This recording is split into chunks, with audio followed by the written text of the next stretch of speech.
Bismillahirrahmanirrahim. Assalamualaikum warahmatullahi wabarakatuh.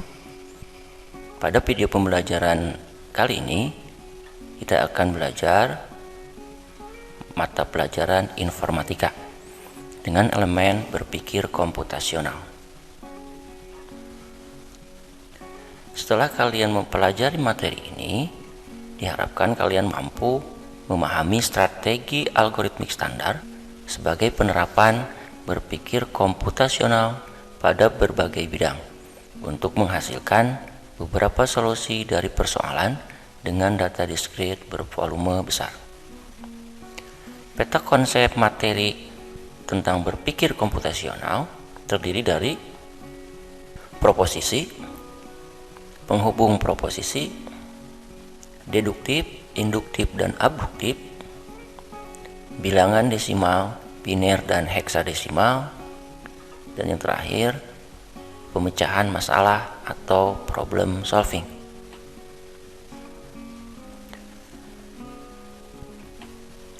Berpikir komputasional merupakan sebuah metode dalam menyelesaikan persoalan dengan menerapkan teknik ilmu komputer atau informatika.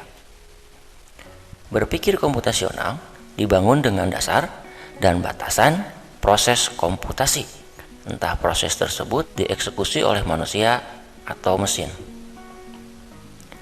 Metode dan model komputasional memberikan kemampuan bagi kita untuk memecahkan masalah dan mendesain atau merangkai sistem yang tidak bisa kita tangani sendiri.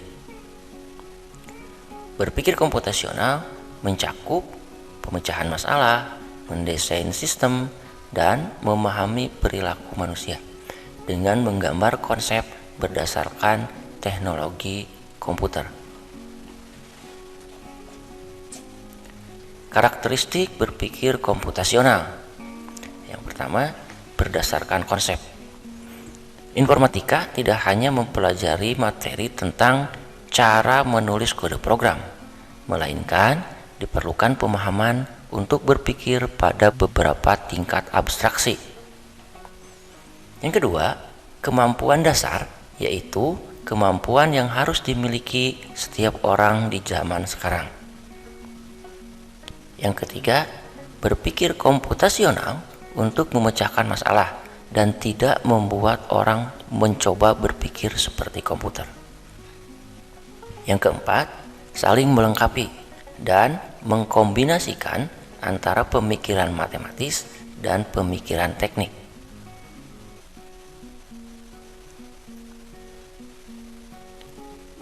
Yang kelima, berpikir komputasional itu adalah sebuah gagasan dan bukan sebuah benda. Yang keenam, diperlukan bagi setiap orang dimanapun. Yang ketujuh, secara intelektual menantang dan menghaluskan masalah saintifik dapat dipahami dan diselesaikan. Kedelapan, orang yang memiliki kemampuan komputasional dapat menguasai informatika dan melakukan apa saja. Selanjutnya kita akan membahas materi tentang proposisi. Materi tentang proposisi akan kita bagi menjadi beberapa submateri, yaitu yang pertama, kita akan menjelaskan pengertian dan contoh dari kalimat proposisi. Yang kedua, kita juga akan menjelaskan berkaitan dengan notasi proposisi yang digunakan. Yang ketiga, kita juga akan membahas mengenai kalimat proposisi majemuk berkaitan dengan pengertian dan contoh kalimatnya. Yang keempat, kita juga akan membahas mengenai penghubung proposisi. Untuk penjelasan materi tentang penghubung proposisi akan dibuat dalam video terpisah, yaitu pada video bagian yang kedua. Sebelum kita mulai membahas tentang materi proposisi dan yang lainnya, alangkah lebih baiknya kalian coba pahami dulu informasi berikut ini. Pada zaman ini, penggunaan bahasa atas ilmu pengetahuan dan teknologi menjadi salah satu syarat mutlak bagi eksistensi bangsa. Bahasa adalah alat komunikasi. Logika merupakan pola pikir. Matematika berperan dalam pola pikir deduktif. Logika sangat berguna bagi para ilmuwan untuk mengetahui kesahihan penalarannya.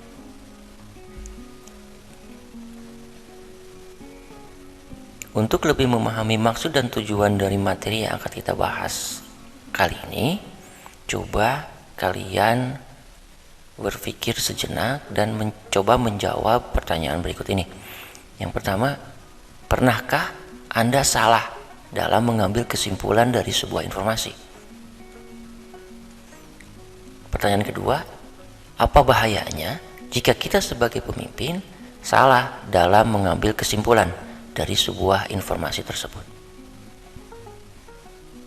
Adapun tujuan pembelajaran, setelah kalian mempelajari materi tentang proposisi ini, diharapkan dapat memberikan contoh kalimat negasi atau ingkaran, konjungsi, disjungsi, implikasi, dan biimplikasi dalam kehidupan sehari-hari. Nah, untuk mencapai tujuan pembelajaran diharapkan, maka dibuatlah tujuan spesifik pembelajaran berkaitan dengan materi proposisi, yaitu tujuan penyerta untuk mencapai tujuan utama yang diharapkan. Yang pertama, kalian dapat menjelaskan pengertian dari proposisi, menjelaskan kalimat proposisi, menjelaskan pengertian proposisi majemuk, menjelaskan pengertian negasi atau ingkaran, konjungsi, disjungsi, implikasi, dan biimplikasi. Dan yang terakhir, kalian dapat memberikan contoh kalimat negasi atau ingkaran, konjungsi, disjungsi, implikasi, dan biimplikasi dalam kehidupan sehari-hari. Peta konsep materi mengenai proposisi, yaitu kita akan membahas mengenai pengertian, notasi proposisi, contoh proposisi dan bukan proposisi. Selanjutnya, penghubung proposisi yang terdiri dari negasi, konjungsi, disjungsi, implikasi, dan biimplikasi. Dan juga kita akan membahas mengenai macam-macam proposisi, yaitu terdiri dari proposisi atomik dan proposisi majemuk.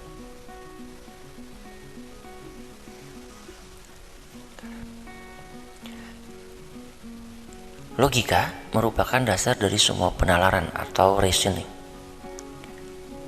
Penalaran didasarkan pada hubungan antara pernyataan atau statement.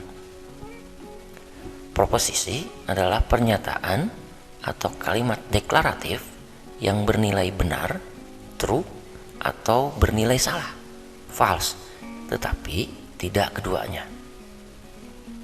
Proposisi merupakan suatu pernyataan yang melukiskan beberapa keadaan yang belum tentu benar atau salah dalam bentuk sebuah kalimat berita.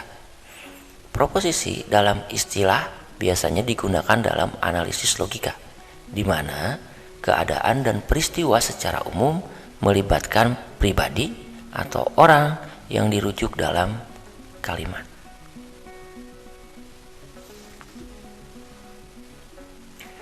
Kebenaran sebuah proposisi berkorespondensi dengan fakta. Sebuah proposisi yang salah tidak berkorespondensi dengan fakta. Proposisi terdiri atas 4 unsur. 2 diantaranya merupakan materi pokok proposisi, sedangkan 2 yang lain sebagai hal yang menyertainya.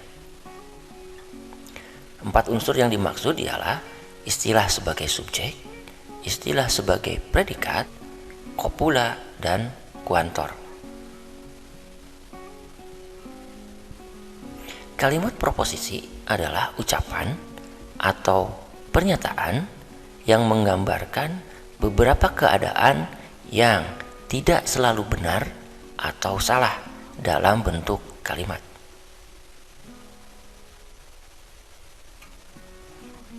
Sekarang kita coba perlihatkan dalam contoh, yaitu contoh kalimat-kalimat proposisi. 2 ditambah 3 sama dengan 5. Ini merupakan contoh dari proposisi yang bernilai benar. Insinyur Soekarno adalah presiden pertama Indonesia. Ini juga merupakan contoh kalimat proposisi yang bernilai benar. X ditambah 5 sama dengan 7. Kalau ini bukan kalimat proposisi. Mengapa? Karena pernyataannya tidak jelas. Dia bernilai benar atau salah. Jadi belum bisa kita tentukan pernyataan ini bernilai benar atau bernilai salah. Selanjutnya 5 ditambah 2 sama dengan 8. Ini merupakan contoh dari proposisi. Ini merupakan contoh kalimat proposisi yang bernilai salah. Selanjutnya, jam berapa pesawat Garuda sampai di Bandara Soekarno-Hatta? Kalau kalimat seperti ini bukan kalimat proposisi, tetapi ini adalah kalimat tanya. Notasi proposisi yang bisa kita gunakan yaitu dilambangkan dengan huruf kecil P, Q, R, dan lain sebagainya. Contoh penggunaan dari notasi proposisi. P, nah pernyataannya adalah 13 adalah bilangan ganjil. Q, Insinyur Soekarno adalah alumnus UGM. Proposisi R, pernyataannya adalah 2 ditambah 2 sama dengan 4.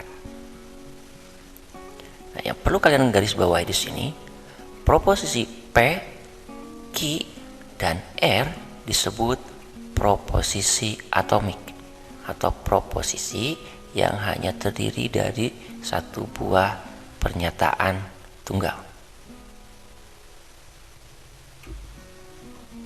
Proposisi majemuk menjelaskan kemajemukan proposisi, yaitu terdiri dari antecedent dan konsekuen yang dipadukan.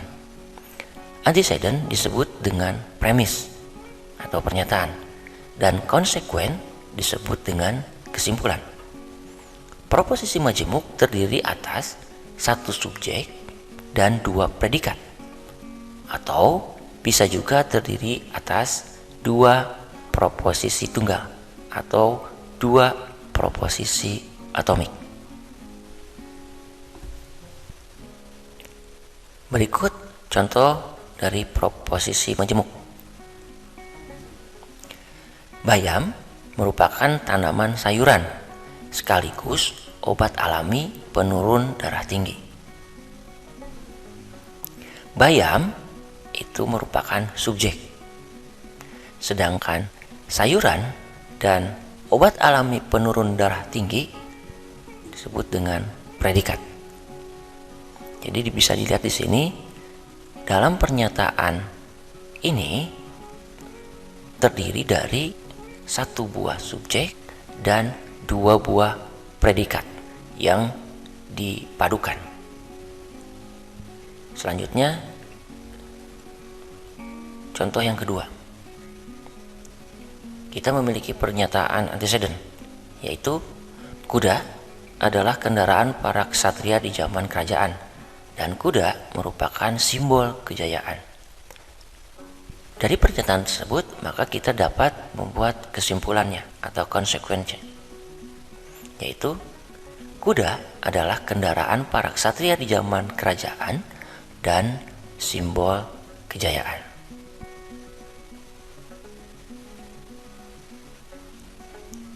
Sekarang contoh yang ketiga. Kita memiliki pernyataan sebagai berikut. Jika Sinta rajin belajar, maka ia lulus ujian dan mendapatkan hadiah istimewa.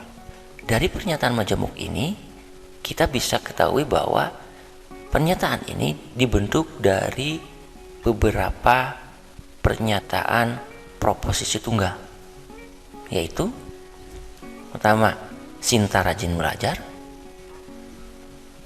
Yang kedua, Sinta lulus ujian. Dan yang ketiga, Sinta mendapat hadiah istimewa. Dari ketiga proposisi tunggal, maka dapat dihasilkan satu kalimat proposisi majemuk.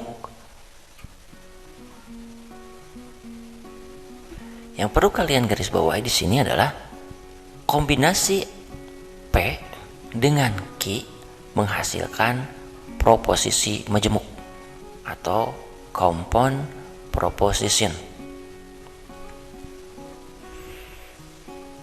Mungkin hanya itu yang bisa Bapak sampaikan di video pembelajaran kita kali ini.